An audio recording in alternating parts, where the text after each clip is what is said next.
prime years to help somebody with autism is ages 3 to 8. If we can get in there and work with their communication skills and their social skills at that point, we have a lot better chance of being able to help them cope as an adult.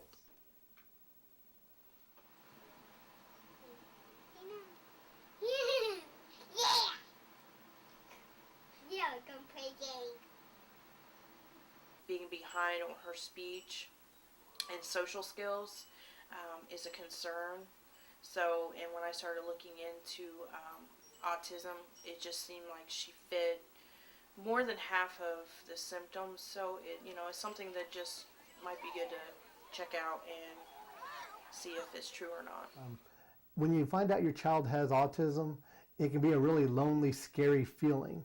And there's not a lot of information out there. We are getting her tested, and we're really excited about it, just for the fact of not so much finding that there's something wrong with her, but trying to find answers on maybe how we can handle it better.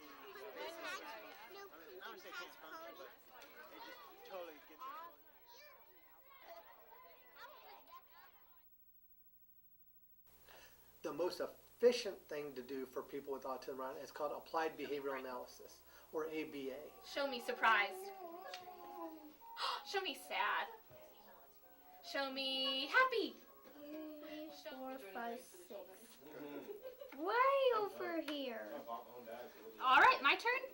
No, it's my turn again. Why is it your turn again? Because when you get 6, it's your turn again. Oh, okay. You make me wait. 5. 1, 2, 3, 4, 5. I say that. What do you say? Good job, Miss Alyssa. Can we start over again? I think we're going to be done playing that game. We've just seen him grow from a kid that would come in and really shy away from being able to sit at the table and do work to now, we can have 2 and 3 hour sessions with him with breaks in between, but he can really work. His even just his ability to stay with a task and to stay focused. He used to kind of be all over the place, and it was really hard to get him to really sit down, to really focus. And now we have so much greater ability to work with him because he's so much more focused on what we're doing. Well, why do you think that's the grandpa? Sit on your bottom. Because he has gray hair. Because he has gray hair, so that makes him a grandpa. He handles it better now that he's in therapy, and they teach him better ways to deal and cope and express himself instead of just screaming. If you eat all of your dinner, listen to me, if you eat all your dinner, I'll give you a brownie, okay? I know you want one. So eat all your dinner. Mommy, when I stopped, they still just skated. And every night trying to get him to sit down and eat his dinner, he's up and down out of his seat the whole time, and wanting to talk through the entire meal and stuff, and he repeats himself a lot, but these are all things that they're working on him with.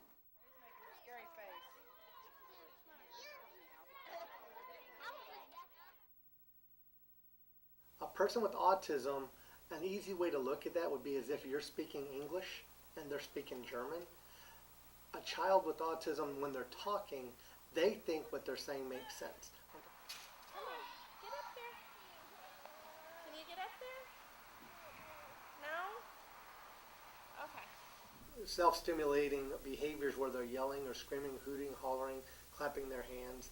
And again, that's just one of those things that they have stimulatory behaviors and they need a way to get that energy out.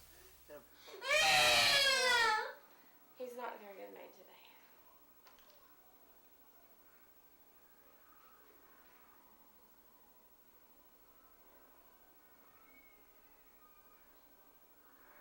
I've got several things up my sleeve to help calm it. Music. He loves music. Water. He likes swimming. Swimming calms him down.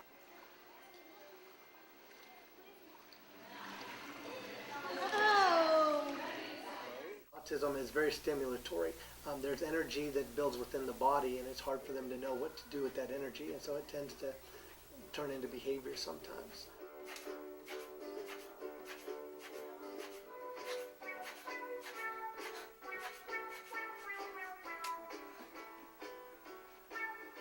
It was kind of a slow process of realizing the symptoms. It's devastating.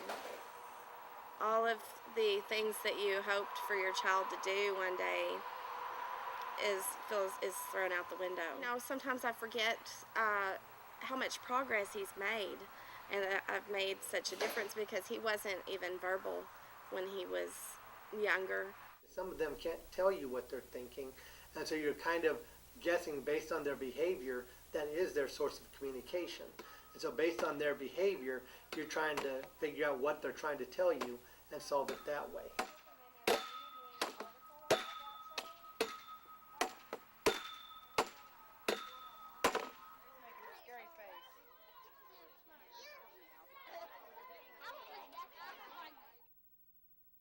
Mason was younger. He didn't get bullied as much. When he was kindergarten, first, second grade, kids are all friends at that age, and they teach you be a nice friend and be buddies and everything. And things started to change significantly as he got older in elementary. He's had in elementary school he had rocks thrown at him. It was called he's called the R word.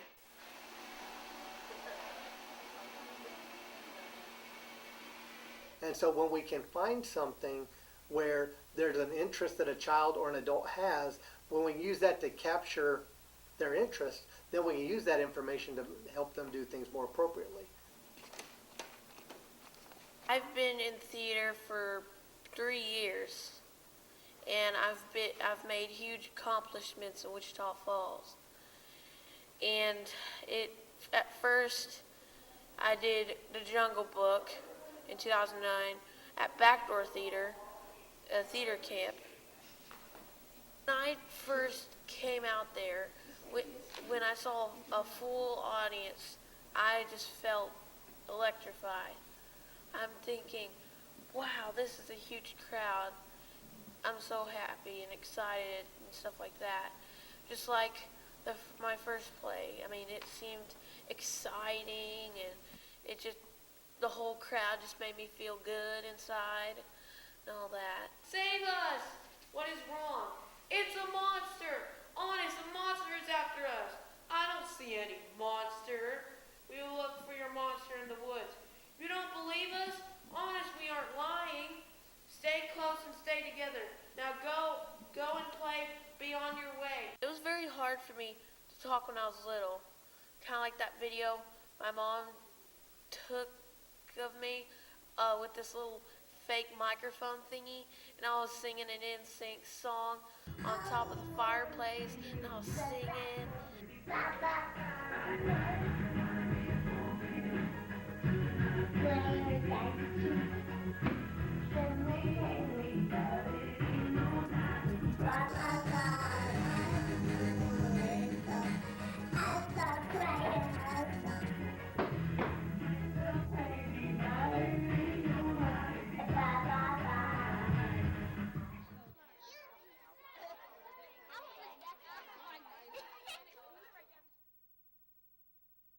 We thought that possibly Philip was deaf. So we took him actually to an ear, nose, and throat hearing test.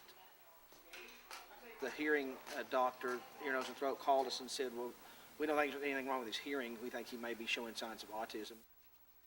There'll be the times you're in a quiet restaurant and an autistic kid will blurt out something really loud or stand up and yell or get mad because he didn't get the food he wanted, but our son's nonverbal and he couldn't tell us. That is a high-pitched sound. You're gonna hurt my ears. You know, we did not know Philip understood any spoken language. And I guess about age 5, we did auditory integration training, and we had a glimmer at that point that he did understand some things. And I started Philip in the Halo School, and he is brilliant. I mean, he does math, science, he writes stories. She published a little story he did. But he will still watch Barney 24 hours a day.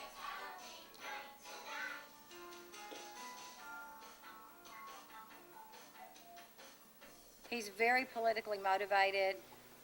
She asked him last week to give her an example of cutting your nose to spite your face, and he said not voting for Obama. But he's very politically, religiously, and I'm just like, how do you know all this stuff? And he says, TV. When he was small, he was much more manageable, but when he got really big and had outbursts in public, it's not very well received. I know I was recently turned in at McDonald's in Lampasas because a lady got very upset that I'd taken him into a woman's restroom, so now I always blurt out. I have my special man son with me. Please don't be alarmed. The stares and whatnot, they don't even register anymore. And he loves to travel. We spend 30% at least. He loves In Austin, Texas. He likes Austin. People are very accepting of him there. He likes to go to places that maybe have alcohol and live music and dinner because people are less inhibited. But he likes the stimulation too of like going out to see some live music outdoors at a little outdoor place in Austin. He just loves it. It's not what we planned on and it's not what we expected. But all of my dreams have come true. And it is a roller coaster ride. It's scary, it's fun, it's exhilarating, it's exhausting. Rewarding. He's who we are.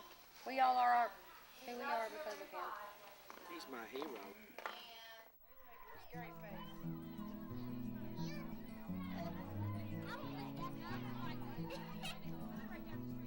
Hang in there. Don't give up. Even when it's hard, even when you are exhausted and you feel like you can't do it for one more second, you hang in there because your kids are going to end up doing something great. And if you just don't give up. Just think on it and advocate for your kid. If you feel like you're at the end of your rope, you call up a friend and say, how did you do this? How did you get through this? Because there are days where you're just like, how in the world can I make it? And I feel for those parents, and my mission is to reach out to those parents because I've been there.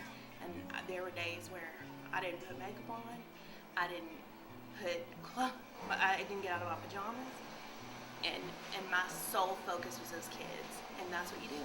You focus on the kids because they're gonna be something awesome. Just give them a chance to show you.